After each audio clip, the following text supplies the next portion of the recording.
Soviet union की एक B-59 submarine कर्बिया सी में अमेरिका से सिर्फ चंद किलोमीटर दूर पानी के अंदर छुपी हुई हमला करने के लिए बिल्कुल तैयार थी।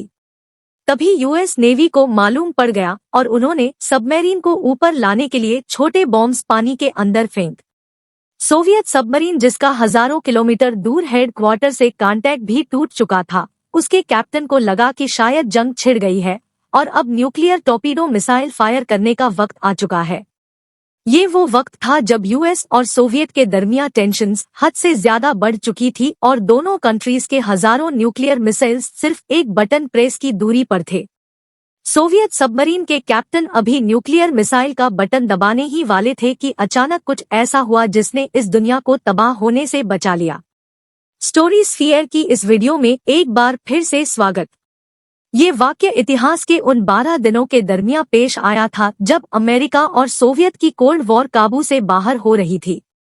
वर्ल्ड वॉर 2 में पूरी दुनिया ने हिरोशिमा और नागासाकी पर न्यूक्लियर हमले के साइड इफेक्ट्स और अमेरिका की खतरनाक शक्ल भी देख ली थी।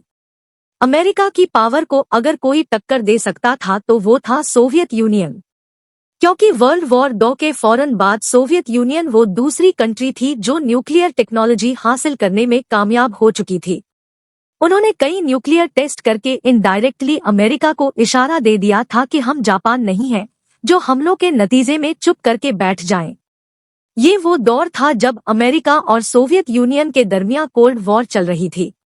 दोनों कंट्रीज एक दूसरे के खिलाफ अपने न्यूक्लियर वेपन्स को हर वक्त तैयार रखती थी, फिर चाहे हमला जमीन से करना हो, हवा से या फिर समंदर से।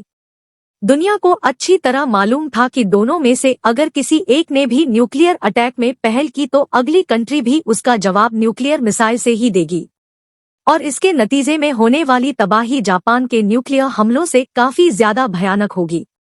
इतनी ज्यादा ऐसा माना जा रहा था कि शायद दुनिया में से इंसानों की 70% पॉपुलेशन इसकी नजर हो जाएगी। इन हमलों को और ज्यादा इफेक्टिव बनाने के लिए अमेरिकन और सोवियत बॉम्बर एयरक्राफ्ट हर वक्त हवा में रहते थे। उनकी न्यूक्लियर सबमरीज भी इंटरनेशनल वाटर्स में एक दूसरे से छुपकर सिर्फ एक इशारे का वेट करती थी। इसके अलावा अमेरिका ने अपने न्यूक्लियर वेपन्स तुर्की और इटली में भी इंस्टॉल कर दिए, क्योंकि यह दोनों कंट्रीज नाटो एली थी और सोवियत यूनियन के बॉर्डर से बहुत करीब भी थी। इससे अमेरिका की पोजीशन ज्यादा स्ट्रांग हो गई, क्योंकि यहां से सोवियत यूनियन के वेस्टर्न पार्ट को अटैक करना आसान होगा। पर जब यह खबर सोवियत यूनियन को मिली तो उन्होंने भी अपने न्यूक्लियर वेपन्स को अमेरिका के करीब इंस्टॉल करने का फैसला किया। इस काम के लिए सबसे बेस्ट स्पॉट और कोई नहीं बल्कि अमेरिका से सिर्फ 200 किलोमीटर साउथ ईस्ट में वाक़ क्यूबा आयरलैंड था। उसे वक्त क्यूब में प्रो कम्युनिस्ट गवर्नमेंट थी जो अमेरिका को किसी भी सूरत हजम नहीं हो रही थी। अमेरिका की नजर में क्यूबा सोवियत यूनियन का अलाई था, क्योंकि सोवियत यूनियन ही असल में कम्युनिज्म का गढ़ था। कम्युनिज्म का मतलब है कि सारे बिजनेस गवर्नमेंट के कंट्रोल में रहेंगे और सबको उसका इक्वल हिस्सा मिलेगा, यानी समाज में अमीर या गरीब जैसी क्लासेस नहीं बन पाएंगी। जबकि अमेरिका चाहता था कि पूरी दुनिया में कैपिटलिस्ट सिस्टम चले, एक तरह की फ्री मार्केट हो जो चाहे बिजनेस करे और अपना प्रॉफिट जनरेट करे। अमेरिका अपने बराबर में क्यूबा पर हमला करके वहां भी कैपिटलिस्ट निजाम लाना चाहता था, लेकिन क्यूबन प्रेसिडेंट फिडेल कैस्ट्रो को सोवियत यूनियन की सपोर्ट हासिल थी जो क्यूबा को वेपन्स भी सप्लाई किया करते थे।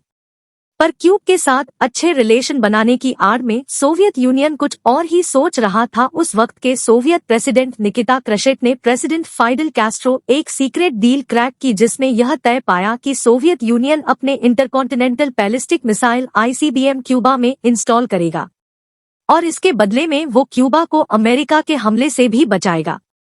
लेकिन इसका दूसरा फायदा ये था कि इस बहाने अब Soviet nuclear warheads south American region को भी आसानी से हिट कर सकेंगे।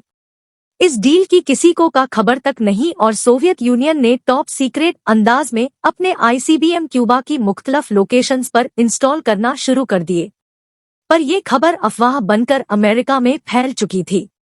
लोगों में खौफो हैराजस फैल गया कि फ्लोरिडा से सिर्फ 200 किलोमीटर दूर क्यूबा में सोवियत न्यूक्लियर मिसाइल्स इंस्टॉल किए जा चुके हैं। व्हाइट हाउस इन खबरों की जांच की और 1962 के स्टेट इलेक्शन कैंपेन के दौरान लोगों को ये यकीन दिलाया गया कि ये तमाम खबरें बेबुनियाद है। पर इसकी सच्चाई जानने की खोज में यूएसए एयरफोर्स के U-2 स्पाई प्लेन को इस्तेमाल किया गया। इस स्पाईप्लेन ने क्यूबा आइलैंड के ऊपर से तस्वीरें कैप्चर की जिनमें साफ साफ मीडियम रेंज A-12 और intermediate range A-14 ballistic missile facilities को देखा गया।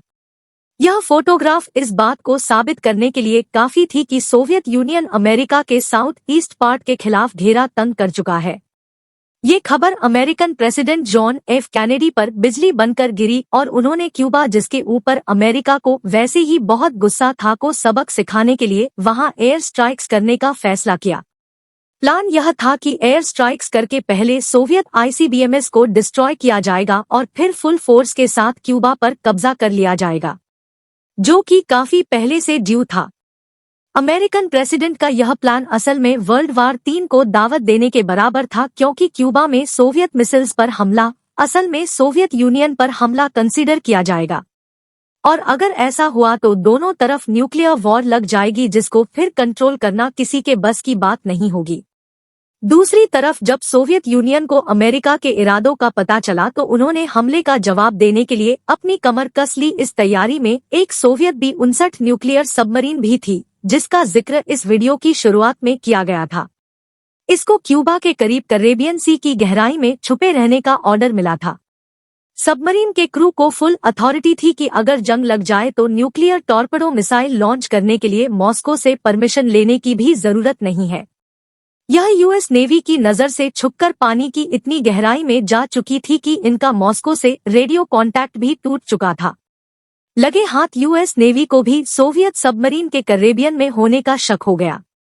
उन्होंने उस लोकेशन में छोटे छोटे बॉम्ब्स फेंककर सबमरीन को इशारा दिया कि वो ऊपर आकर अपनी आइडेंटिफिकेशन करवाएं। यूएस नेवी के जाने से फेंके गए ये बॉम्ब असल में सिग्नलिंग डेप्थ चार्जेस थे। सबमरीन वेपर होता है जो अगर उसके करीब फटे तो पूरी सबमरीन को भी तबाह कर सकता है। सोवियत B-59 के अंदर मौजूद कैप्टन, जिनका वैसे ही मॉस्को से कांटेक्ट टूट चुका था, उन्होंने समझा कि शायद जंग लग चुकी है और अब न्यूक्लियर टॉर्पेडो मिसाइल फायर करने का वक्त आ चुका है। बेशक क्रू को फुल अथॉरिटी तो थी, लेकिन न्यूक्लियर का बटन प्रेस करने से पहले सबमरीन में मौजूद तीनों ऑफिसर्स की रामंदी बहुत जरूरी थी। टीम में से 2 ऑफिसर इस हक में थे कि न्यूक्लियर मिल फायर कर देना चाहिए, जबकि एक ऑफिसर इस हमले के हक में नहीं थे। एग्जीक्यूटिव ऑफिसर वसीली अर्खिपोव थे तो B-59 के सेकंड इन कमांड, लेकिन उन्होंने बाकी दोनों ऑफिसर्स के खिलाफ जाने का फैसला किया और इसी बीच इन तीनों में बहस छिड़ गई। वसीली अर्खिपोव कहना था कि न्यूक्लियर मिसाइल फायर करना बहुत रिस्की है, जबकि उनके पास जंग स्टार्ट होने की कोई कंफर्मेशन भी नहीं है। कई मिनटों तक बहस चलती रही और उसके बाद फैसला हुआ कि B-59 को सरफेस पर ले जाकर पहले मॉस्को से कांटेक्ट बहाल किया जाए ताकि असल सिचुएशन का अंदाजा लग सके। जिस वक्त B-59 सबमरीन में यह सारा वाक्य चल रहा था, उसी वक्त इस बढ़ती हुई टेंशन को न्यूट्रलाइज करने के लिए रशियन और अमेरिकन प्रेसिडेंट की मीटिंग हुई, जिसमें यह तय हुआ कि सोवियत क्यूबा से अपने न्यूक्लियर मिसाइल्स वापस तो मंगा लेगा, लेकिन सिर्फ इस शर्त पर के बाद में अमेरिका क्यूबा पर कब्जा नहीं करेगा। ये तो डील थी जो पब्लिक के सामने रखी गई, लेकिन बाद में मालूम पड़ा कि अमेरिका ने चुपके से इस बात पर भी हामी भर ली थी कि वो इटली और टर्की से भी अपने न्यूक्लियर मिसाइल्स को हटाएंगे। 12 दिनों तक चलने वाली इस टेंशन को आज दुनिया क्यूबन मिसाइल क्राइसिस के नाम से जानती है। इन 12 दिनों तक टेंशन्स इतनी ज्यादा बढ़ गई थी कि दोनों कंट्रीज ने अपने न्यूक्लियर मिसाइल स्पेस तक भेज दिए थे, जिसका मतलब था कि अगर हम बच गए और वो स्टार्ट नहीं हुई तो इन मिसाइल्स को स्पेस में ही फाड़ दिया जाएगा, और अगर हम नहीं बचे तो यह मिसाइल सीधा अपने टारगेट पर आकर गिरेंगे। लेकिन क्योंकि यह क्राइसिस अब खत्म हो चुका था तो इन न्यूक्लियर मिसाइल्स को स्पेस में ही फाड़ दिया गया। उधर B-59 सबमरीन जब कैरेबियन के सरफेस पर पहुंची तो उन्होंने मॉस्को से कांटेक्ट किया, जिस पर उनको वापस सोवियत यूनियन जाने का ऑर्डर दिया गया।